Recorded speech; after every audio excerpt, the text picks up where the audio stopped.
welcome to edition number 10 of the HD Rants. I am Sean McLean, your ranter. Thought I'd mix things up a bit and change the camera angle, so I'm kind of sitting on the other side of the couch this time. Hey, variety is the spice of life, right? Let's see. We've covered a lot of ground over the past 9 installments. What's left? Well, there's a couple of things, which I guess I'll talk about in this one and the next one. One of the things is widescreen. A lot of people I see still don't really sort of get what widescreen is, and they don't really get why HDTV is in widescreen. Like, for example, you look at these videos that I do. They're in widescreen, and because of the aspect ratio that YouTube uses, you see black bars on the top and bottom. However, if you were to take my original master files of these and display them on a high-definition television, the image would actually fill the screen, and there would be no black bars whatsoever. Now, I remember a comment I saw on Amazon.com. I don't even remember what it was in reference to. It was some DVD, and I was just looking at... I like to read the reviews, customer reviews. A lot of them make me laugh because they're just so stupid. Or another thing you see a lot of is people reviewing stuff that hasn't even come out yet, and they just they're basically talking about the movie or the TV show, but they're not really talking about the actual DVD release of it because it hasn't come out yet, but it may be imminent. So the review consists of something like, "Oh, this show is awesome. I just know this DVD is going to be great." It's like, how do you know? What if it's crappily mastered? What if the picture quality is garbage? You don't know it's going to be great. You know the show is great, or the movie is great, but you don't know the DVD is going to be great. It just, yeah. Anyway, sidetracked. Once again, I always get sidetracked. You know that by now. You've come to expect it. You know it. You love it. It's what you come for. Oh, I wonder how many tangents he'll go off on now. See, that's a tangent. Me talking about me going off on tangents is, in itself, a tangent. So, widescreen. So what this comment was, at this DVD, I don't remember. But anyway, this comment was in the fact that this particular movie was only available on DVD in a widescreen version.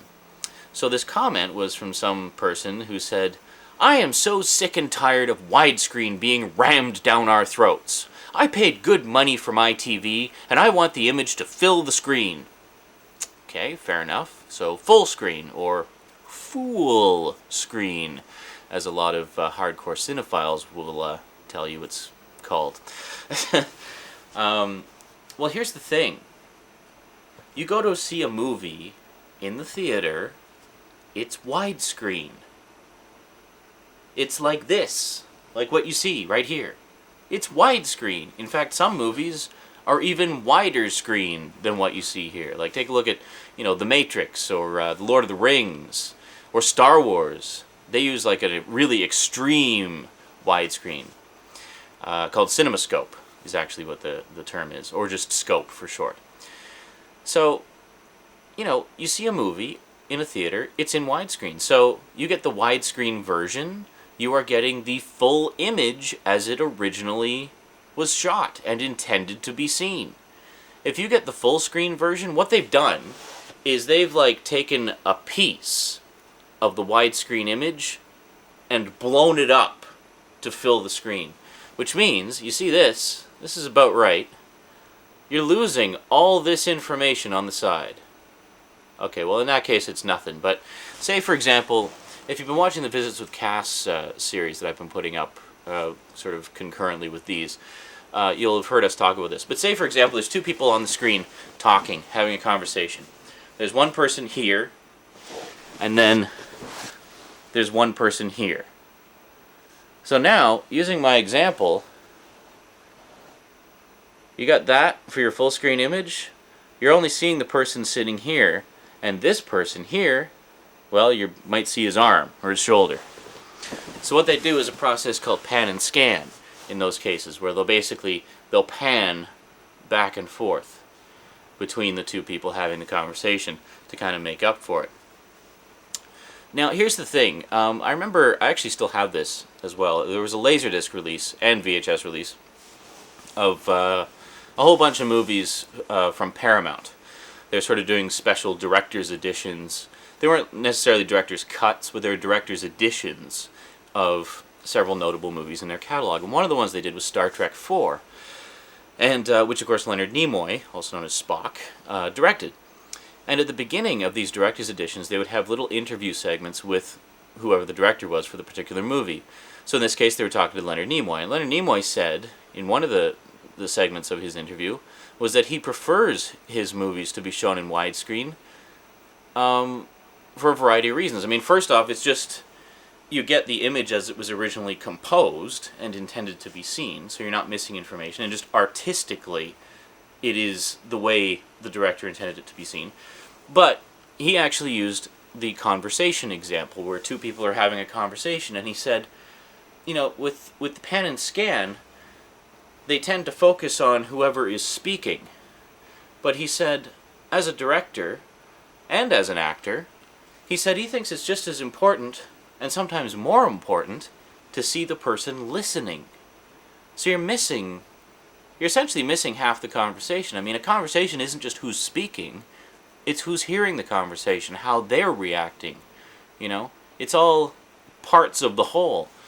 So there's a lot of reasons why full screen isn't good.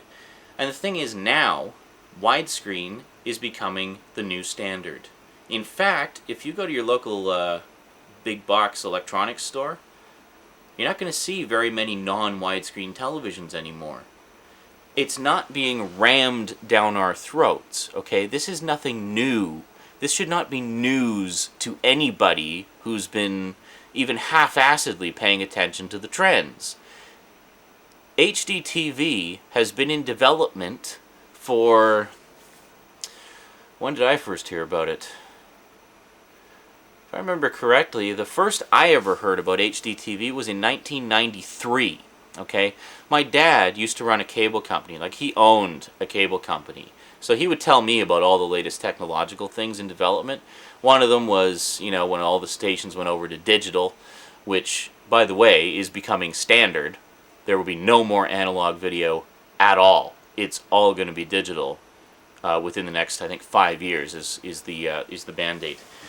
But he told me about high definition television, and that basically what they were looking to do was have, first off, higher resolution picture, widescreen as standard, so that television would more closely match what we already see in theaters, and in fact what has been standard in theaters since the 50s. Like, come on. But the other thing was, the hell was the other thing? I lost my train of thought. Be right back. Oh yeah, I remember what it was. The other thing was the fact that until high-definition television came along, and still to this day, there's a thing with world standards, okay? You have different countries use different formats of video. I'm not talking VHS, beta, or whatever, or DVD. No, I'm talking the actual video signal itself is different. Different countries have different video signals. The one that we use here in North America is called NTSC. The one they use in Europe is called PAL. And there's another one called CCAM, which is used, I think, in Spain, if I remember correctly. Maybe Russia as well. But anyway, NTSC and PAL are the two big ones. So NTSC is North America and Japan, which is why we can get a lot of our electronics from Japan, and there really isn't any modification required because we both use the same standard. And then there's PAL. The main difference between the two is the resolution and the frame rate. Now, most of you will know that video runs at a certain number of frames per second. In the case of NTSC, it's 30 frames per second. In the case of PAL, it's 25 frames per second. And in case you're wondering, film that you see in the theater runs at 24 frames per second. Okay, you following me so far? Good. Now, if we're to translate this all into digital video, there's no point in even talking about analog resolution because it's measured differently and it would just confuse the issue. So we're just going to strictly stick with digital here. In terms of digital resolution, PAL is 720 by 576. So that's 720 pixels wide, 576 pixels tall. Okay? NTSC 720 pixels wide, 480 pixels tall. Okay? That's a big difference. Well, it's a difference of, almost 100. But anyway, so the problem is when you try to show the video from one country on the TV from another country, it doesn't work. You end up with, the vertical hold screws up, or it just won't play it at all. Or if it does play it, it'll play it in black and white instead of color, and it's just all this stuff. So one of the reasons they developed HDTV in the first place was to develop a world standard. Okay? The beautiful thing about HDTV is it can handle anything. You can throw NTSC at it, you can throw PAL at it, you can throw 24 frames per second at it. That's right, you'll be able to get movies on Blu-ray at 24 frames per second, and they will display beautifully on your high-definition television. They will look as good as, if not better than, they looked in the theater. Well, the only reason they would look better is because it would not be from a scratchy film print, so it would be nice, pristine quality. But film will always be better than video, until they come up with, super, super high resolution that can actually match the quality of film. But that's still quite a few years off.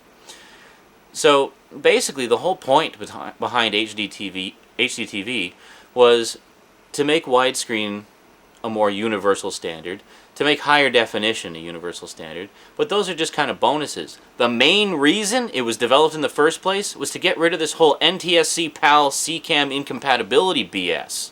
Alright?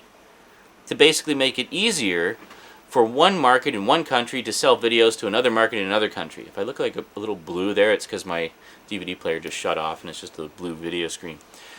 So there's a lot of reasons for that. And as for widescreen being rammed down our throats, come on, give me a break. There has been widescreen DVDs and videos and laserdiscs and everything for years. This is nothing new. Okay? If you didn't go out and buy a widescreen TV, then too bad. Full screen is being phased out. Widescreen is going to be the new norm. You had plenty of time to prepare. You had plenty of time to inform yourself and know what was going to be happening in the future. Okay? HDTV has been in development for over 15 years. This is not new. So get your head out of your asses, accept widescreen, and move on. So that's basically all I wanted to say about widescreen. And how long did that ramble go on for? Well, far too long. Anyway, that's it for this time. Next time I'm going to talk about Laserdisc a little bit. Those of you remember Laserdisc? I know a few of you do because I've talked to you about it before.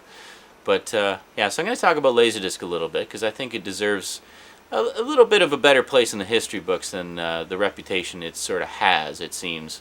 And I just want to talk about that a little bit. So anyway, talk to you next time. So from me to you, thanks for watching. And sayonara. Ugh, I screwed it up again. Oh well, anyway.